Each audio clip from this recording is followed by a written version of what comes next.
Hello friends, ಇವತ್ತು ನಾನು ಮನೆಯಲ್ಲೇ ಹೆಲ್ದಿ ಆ್ಯಂಡ್ ಟೇಸ್ಟಿಯಾಗಿರೋ ಬಾದಾಮ್ ಪೌಡರ್ನ ಹೇಗೆ ಮಾಡೋದು ಅಂತ ತೋರಿಸ್ತೀನಿ. ಹೊರಗಡೆ ಸಿಗೋ ಬಾದಾಮ್ ಪೌಡರ್ಗಿನ ಮನೆಯಲ್ಲೇ ಮಾಡಿದ್ರೆ ತುಂಬಾ ಒಳ್ಳೆಯದು, ಹೆಲ್ದಿಯಾಗಿ ಕೂಡ ಇರುತ್ತೆ. ಹಾಗೆ ಆರಾಮಾಗಿ ನಾವು ಯಾವುದೇ ಯೋಚನೆ ಇಲ್ಲದೆ ಹಾಲು ಕುಡಿಬೋದು.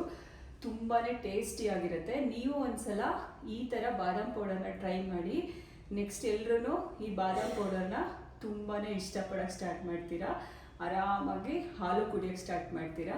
ಬನ್ನಿ, ಫಸ್ಟ್ ಬಾದಾಮ್ ಪೌಡರ್ನ ಹೇಗೆ ಮಾಡೋದು ಅಂತ ನೋಡೋಣ. ಬಾದಾಮಿನ ನೆನೆಸ್ಕೊಂಡು ಸಿಪ್ಪೆ ಎಲ್ಲ ತೆಕ್ಕೋಬೇಕು. ಅದಕ್ಕೆ ಇಲ್ಲಿ ನಾನು ಬಿಸಿ ನೀರು ಇಟ್ಟಿದ್ದೆ. ಆ ಬಿಸಿ ನೀರನ್ನ ಒಂದು ಸ್ವಲ್ಪ ಕುದಿ ಬಂದಿರಬೇಕು. ಕುದಿ ಬಂದಮೇಲೆ ಆಫ್ ಮಾಡ್ಕೊಂಬಿಡಿ. ಆ ಬಿಸಿ ನೀರನ್ನ ಬಾದಾಮಿಗೆ ಹಾಕ್ಕೊಂಡು ಒಂದು 10 ಮಿನಿಟ್ಸ್ ನೆನೆಯಕ್ಕೆ ಬಿಟ್ಬಿಡಿ. ಟೈಮ್ ನೋಡ್ಕೊಳ್ಳಿ. ನೋಡಿ, ಇದನ್ನೆಲ್ಲ ನೆನೆಯಕ್ಕೆ ಹಾಕಿದ್ದೀನಿ ನಾನು. ಇವಾಗ ಒಂದು 10 ಮಿನಿಟ್ಸ್ ಇದು ನೆನೆಲಿ. ಬಿಸಿ ನೀರಲ್ಲಿ ನೆನೆದ್ರೆ ಬೇಗ ಸಿಪ್ಪೆ ಬಿಡುತ್ತೆ, ಈಸಿಯಾಗಿ ಸಿಪ್ಪೆ ತೆಕ್ಕೋಬೋದು. 10 ಮಿನಿಟ್ಸ್ ಬಿಟ್ಬಿಡೋಣ. ಇವಾಗ 10 ಮಿನಿಟ್ಸ್ ಆಗಿದೆ, ಚೆನ್ನಾಗಿ ನೆಂದಿದೆ. ಇದನ್ನು ನೀರೆಲ್ಲ ಬಸ್ಕೊಂಬಿಡೋಣ. ಇದನ್ನೆಲ್ಲದನ್ನು ಸಿಪ್ಪೆ ತೆಗೆದು ಎತ್ತಿಟ್ಕೊಳ್ಳೋಣ. ಸಿಪ್ಪೆ ತೆಗೆದಾದ್ಮೇಲೆ ಇದನ್ನು 1 ಅವರ್ ಬಿಸಿಲಲ್ಲಿ ಸ್ವಲ್ಪ ಡ್ರೈ ಮಾಡ್ಕೊತೀನಿ.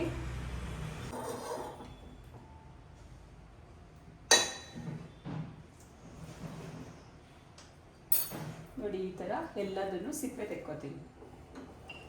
ಬಾದಾಮಿ ಎಲ್ಲ ಕಂಪ್ಲೀಟ್ ಸಿಪ್ಪೆ ತೆಗೆದಾದ್ಮೇಲೆ ಈ ಥರ ಒಂದು ದೊಡ್ಡ ಸೈಜ್ದು ಪ್ಲೇಟ್ ತೊಗೊಂಡು ಅದ್ರ ಮೇಲ್ಗಡೆ ಒಂದು ಕಾಟನ್ದು ಕ್ಲಾತ್ ಹಾಕ್ಕೊಂಬಿಡಿ. ಅದ್ರ ಮೇಲೆಲ್ಲ ಇದೇ ಥರ ಸ್ಪ್ರೆಡ್ ಮಾಡಿಕೊಂಡು 1 ಅವರ್ ಚೆನ್ನಾಗಿ ಬಿಸಿಲಲ್ಲಿ ಒಣಗಿಸ್ಕೊಳ್ಳಿ. ನಾನಿಲ್ಲಿ ಕೆಂಪು ಸಕ್ಕರೆ ತೊಗೊಂಡಿದ್ದೀನಿ. ಅದೆಲ್ಲ ಈ ಥರ ಬಾರ್ ಥರ ಕೊಟ್ಟಿರ್ತಾರೆ. ಅದನ್ನೆಲ್ಲ ನಾವು ಒಂದು ಕವರ್ ಒಳಗಡೆ ಹಾಕ್ಕೊಂಡು ಅದನ್ನೆಲ್ಲ ಸ್ಮಾಲ್ ಪೀಸಸ್ ಆಗೋ ಥರ ಚೆನ್ನಾಗಿ ಕುಟ್ಬಿಟ್ಟು ಎತ್ತಿಟ್ಕೋಬೇಕು. ಕುಟ್ಟಲಿಲ್ಲ ಅಂತ ಅಂದರೆ ಅದೆಲ್ಲ ದಪ್ಪನೇ ಹಾಕಿಬಿಟ್ರೆ ನಾವು ಜಾರಲ್ಲಿ ಚೆನ್ನಾಗಿ ನುಣ್ಣಗಾಗೋದಿಲ್ಲ. ಹಂಗಾಗಿ ನೀವು ಇದನ್ನು ಆದಷ್ಟು ಚಿಕ್ಕದಾಗಿ ಕುಟ್ಕೊಳ್ಳಿ. ನಾನು ಆವಾಗಲೇ ಹೇಳ್ದಂಗೆ ಬಾದಾಮ್ ಪೌಡರ್ ಮಾಡಲಿಕ್ಕೆ ಫಸ್ಟು ಬಾದಾಮಿನೆಲ್ಲ ಸಿಪ್ಪೆ ತೆಗೆದು ಎತ್ತಿಟ್ಕೊಂಡಿದ್ದೀನಿ. ನೋಡಿ, ಈ ಥರ ಕಂಪ್ಲೀಟ್ ಡ್ರೈ ಆಗಿದೆ. ಬೆಳಗ್ಗೆನೇ ನಾನು ನೆನೆಸ್ಬಿಟ್ಟು ಸಿಪ್ಪೆ ತೆಗೆದು ಒಂದು ವೈಟ್ ಕಾಟನ್ ಬಟ್ಟೆ ಮೇಲ್ಗಡೆ ಒಣಗಾಕಿದ್ದೆ. ಇವಾಗ ಒಂದು 2-3 ಅವರ್ಸ್ ಬಿಟ್ಬಿಟ್ಟಿದೆ. ಇವಾಗ ಬಿಸಿಲು ಬೇರೆ ಇಲ್ವಲ್ಲ, ಚೆನ್ನಾಗಿ ಬಿಸಿಲಿತ್ತು ಅಂದರೆ ಜಸ್ಟ್ 1 ಅವರಲ್ಲಿ ಒಣಗೋಗ್ಬಿಡುತ್ತೆ. ಇವಾಗ ಆಲ್ಮೋಸ್ಟ್ ಒಣಗಿದೆ ಇದೆಲ್ಲ. 50 ಗ್ರಾಮ್ ಬಾದಾಮಿಗೆ 10 ಏಲಕ್ಕಿ ತೊಗೋಬೇಕು. 1/4 ಗ್ರಾಮಷ್ಟು ಕೇಸರಿ ತೊಗೋಬೇಕು. ಲವಂಗ ಒಂದು 5 ತೊಗೋಬೇಕು. ಸಕ್ಕರೆ 1/4 kg, ಕೆಂಪು ಸಕ್ಕರೆ 1/4 kg. ಈ ಮೆಷರ್ಮೆಂಟಲ್ಲಿ ತೊಗೊಂಡ್ರೆ ಕರೆಕ್ಟಾಗಿರುತ್ತೆ ಎಲ್ಲ ಟೇಸ್ಟ್ ಕೂಡ. ಬಾದಾಮ್ ಪೌಡರ್ಗೆ ಏನೇನು ಬೇಕು ಅಂತ ಎಲ್ಲ ಎತ್ತಿಟ್ಕೊಂಡಿದ್ದೀವಿ. ಇವಾಗ ಅದನ್ನೆಲ್ಲ ನುಣ್ಣಗೆ ಗ್ರೈಂಡ್ ಮಾಡ್ಕೊತಾ ಬರೋಣ. ಫಸ್ಟ್ ನಾನಿಲ್ಲಿ ಸ್ವಲ್ಪ ಸಕ್ಕರೆ ಹಾಕ್ಕೋತೀನಿ. ಸ್ವಲ್ಪನೇ ಹಾಕ್ಕೊಂಡ್ರೆ ನುಣ್ಣಗೆ ಗ್ರೈಂಡ್ ಆಗುತ್ತೆ ಅದು. ಅದಕ್ಕೋಸ್ಕರ ನೀವು ಸ್ವಲ್ಪನೇ ಆ್ಯಡ್ ಮಾಡ್ಕೊಳ್ಳಿ. ಫಸ್ಟು ಏಲಕ್ಕಿ ಕಂಪ್ಲೀಟ್ ನುಣ್ಣಗಾಗಬೇಕಲ್ವಾ. ಏಲಕ್ಕಿ ಗ್ರೈಂಡ್ ಮಾಡೋಕ್ಕೋದ್ರೆ ಅದು ಚೆನ್ನಾಗಿ ನುಣ್ಣಗಾಗಲ್ಲ. ಅದಕ್ಕೆ ಸಕ್ಕರೆ ಜೊತೆ ಹಾಕಿದ್ರೆ ಬೇಗ ನುಣ್ಣಗಾಗುತ್ತೆ. ಏಲಕ್ಕಿ ಹಾಕೋತಾ ಇದ್ದೀನಿ. ಆಮೇಲೆ ನಾನಿಲ್ಲಿ ಇಟ್ಕೊಂಡಿರೋ ಲವಂಗ ಹಾಕೋತೀನಿ. ಮತ್ತು ಕೇಸರಿ ಹಾಕ್ಕೊಳ್ಳೋಣ. ಫಸ್ಟ್ ಇದನ್ನು ನುಣ್ಣಗೆ ಗ್ರೈಂಡ್ ಮಾಡ್ಕೊಳ್ಳೋಣ. ಇದಿಷ್ಟನ್ನು ನುಣ್ಣಗೆ ಗ್ರೈಂಡ್ ಮಾಡ್ಕೊಳ್ಳೋಣ. ಪ್ರತಿ ಸಲ ಮಿಕ್ಸಿ ಆನ್ ಮಾಡುವಾಗಲೂ ನಾನು 4-5 ಸಲ ಕ್ರಾಸ್ ಚೆಕ್ ಮಾಡ್ಕೋತೀನಿ. ಯಾಕಂದರೆ ಆಲ್ರೆಡಿ ಒಂದ್ಸಲಿ ಚೆನ್ನಾಗಿ ಏಟು ತಿಂದಿದ್ದೀನಿ. ಪ್ರತಿ ಸಲ ನಾನು ಮಿಕ್ಸಿ ಆನ್ ಮಾಡುವಾಗಲೂ 1 ಸೆಕೆಂಡ್ ದೇವ್ರ ನೆನೆಸ್ಕೊಂಡೆ ಆನ್ ಮಾಡ್ತೀನಿ.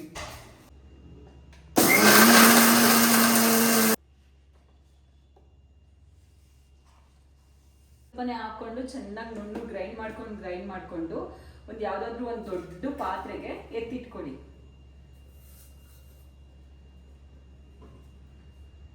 ಸ್ವಲ್ಪ ಬಾದಾಮಿ ಹಾಕೋಬೇಕು. ಇವಾಗ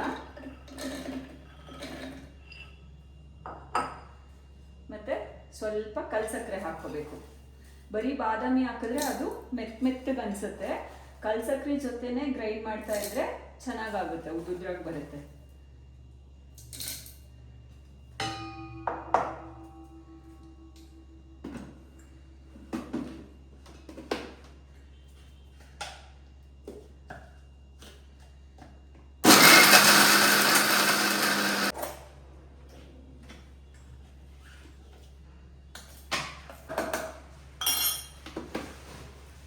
ನೋಡಿ ಈ ಥರ ಸ್ವಲ್ಪ ಸಕ್ಕರೆ, ಸ್ವಲ್ಪ ಬಾದಾಮಿ, ಸ್ವಲ್ಪ ಕಲ್ಸಕ್ಕರೆ ಮೂರನ್ನು ಹಾಕೊಂಡು ಈ ಥರ ನುಣ್ಣಗೆ ಗ್ರೈಂಡ್ ಮಾಡ್ಕೊಬೇಕು. ಇದನ್ನು ಕೂಡ ಅದೇ ಸಕ್ಕರೆ ಪೌಡರ್ ಮಾಡಿದ್ನಲ್ಲ ಆವಾಗಲೇ ಅದರೊಳಗೆ ಹಾಕ್ತಾ ಇದ್ದೀನಿ. ಆಮೇಲೆ ಲಾಸ್ಟಲ್ಲಿ ಚೆನ್ನಾಗಿ ಮಿಕ್ಸ್ ಮಾಡ್ಕೊಳ್ಳೋಣ. ಕೊಡಿ,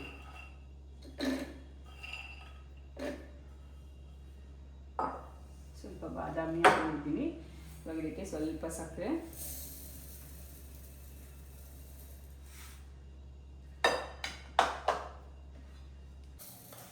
ಕಲ್ಸಕ್ಕರೆ ಮತ್ತು ಸಕ್ಕರೆ ಈಸಿಯಾಗಿ ನುಣ್ಣಗಾಗ್ಬಿಡುತ್ತೆ.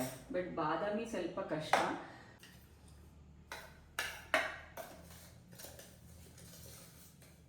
ಎಲ್ಲನೂ ಒಂದು ರೌಂಡ್ ಮಿಕ್ಸಿ ಮಾಡಿ ಆಗಿದೆ. ಈ ಥರ ಕೈಯಲ್ಲಿ ಮಿಕ್ಸ್ ಮಾಡ್ಕೋತಿದ್ದೀನಿ. ಆದರೂ ನನಗಿನ್ನೂ ಅದು ಸ್ವಲ್ಪ ನುಣ್ಣಗಾಗಬೇಕು ಅಂತ ಅನ್ನಿಸ್ತಿದೆ.